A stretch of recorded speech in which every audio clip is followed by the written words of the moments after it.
Toto je Jarko. Múdry, šarmantný, charizmatický, vyrovnaný štátnik. Počkaj, neudrie do mňa Boesk teraz. A točí to? Asi točí. Dobre, môžeme pokračovať.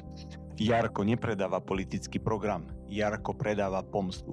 Pomstu všetkým tým, ktorí mu stáli v ceste. A ver mi, že ten zoznam je naozaj dlhý. Pomstu zabalenú do slov, ako je demokracia, spravodlivosť, očista alebo hlboká orba. Síce Jarko nemá riešenia, nemá víziu a nemá nápady. Za to má plno nepriateľov. Jarko je ako NATO. Keď nemá nepriateľa, musí si ho nájsť. Lebo bez nepriateľov nemá dôvod existovať. Takže ty, keď nenávidíš Smer, nenávidíš slobodu, nenávidíš Slovensko a všade vidíš ruských agentov, trolov či dezolátov, tak si v Jarkovom svete. A vôbec ti neprekáža, že v tejto nenávisti kľakne aj slovenská štátnosť spoločne s tebou, tak presne toto je líder pre teba. Musíš voliť Jarka a demokratov, pretože Jarko je presne ten typ. Nepovie ti, čo chce postaviť, ale povie ti, koho zničiť. Nepovie ti, ako zlepší Slovensko, ale povie ti, koho potrestá. Nerozpráva o reformách, ale rozpráva o hlbokej orbe. Pokiaľ ja niektorých poslancov, či už z vládnej alebo opozičnej politiky považujem iba za hlúpych, politicky nedozretých, tak ľudí z demokratov považujem za nebezpečných a deštruktívnych. Ľudia, ja vás vážne milujem